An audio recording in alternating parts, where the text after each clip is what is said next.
Hello दोस्तों, आप सभी का स्वागत है रॉन्गटन व्लॉग में। क्या तुम तैयार हो हॉरर स्टोरी सुनने के लिए? चैनल को सब्सक्राइब करो और बेल आइकॉन को प्रेस करना न भूलें। चलो शुरू करते हैं आज की स्टोरी।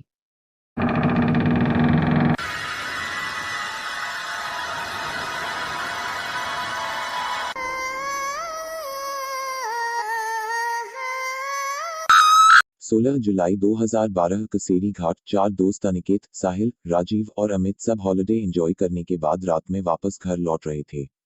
अमित: अरे यार, कब ये रास्ता खत्म होगा? 2 घंटे से इसी रास्ते पर भटक रहे हैं, बैठे बैठे कमर में मोच आ चुकी है। राजीव: हाँ यार साहिल, तुझे इस रास्ते के बारे में पता भी है या ऐसे ही गाड़ी को भगाए जा रहा है? साहिल: पता नहीं यार, दिन में तो ये रास्ता जल्दी कट जाता है, ना जाने इस वक्त ऐसा क्या हो रहा है। और वैसे भी मैं रात में कभी इस रास्ते से सफर नहीं किया, दिन में 2 से 3 बार यहाँ से गुजरा हूँ, रात का एक्सपीरियंस तो मुझे भी नहीं है। वो आपस में बात ही कर रहे थे कि तभी उन्हें पीछे से एक ट्रक की तेज हॉर्न सुनाई देती है। वो गाड़ी लगातार इनकी गाड़ी को ओवरटेक करने की कोशिश कर रही थी। अमित: कैसा ड्राइवर है, पीकर गाड़ी चला रहा है क्या? इतने में उस ट्रक ने इनकी गाड़ी को एक तेज टक्कर दी और लगातार हॉर्न बजाता रहा। अनिकेत: साहिल साइड दे उसको, वरना ऐसा लगता है कि ये हमें मारने के इरादे से आया है। साहिल उस ट्रक को साइड दे देता है और वो गाड़ी सीधा आगे निकल जाती है। साहिल: तुम लोगों ने उस गाड़ी को देखा? ऐसा लग रहा था कि जैसे खंड से निकाला हो, ऐसा लगता है 200 साल पुरानी ट्रक है।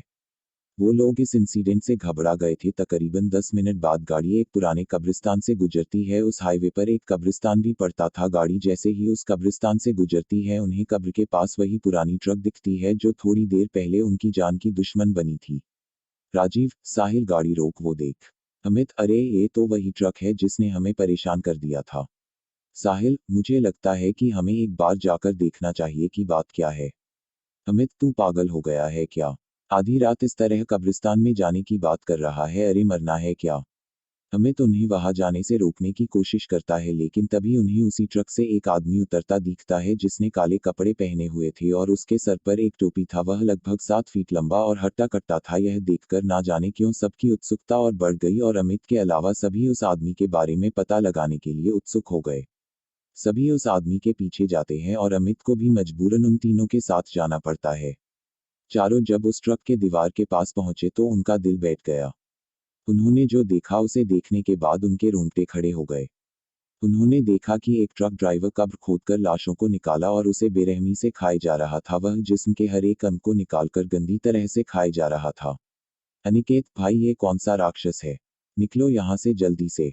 हड़बड़ाहट में सब वहां से एक साथ भागे, लेकिन अमित इतना डरा था कि वह हिल भी नहीं पाया। कदमों की आवाज सुनकर उस शैतान को पता चल गया कि कोई उस पर नजर रख रहा है। वह जैसे ही पीछे पलटा, उसे वह 3 लड़के भागते और एक वहां खड़ा दिखा।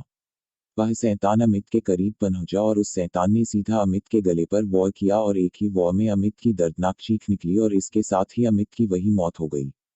यहाँ तीनों तेजी से गाड़ी की तरफ भागने लगे और गाड़ी के पास पहुंचे और गाड़ी में बैठ गए। वह शैतान अब तक उनके पीछे नहीं भागा था, बल्कि दूर से ही खड़ा उन्हें घूर रहा था।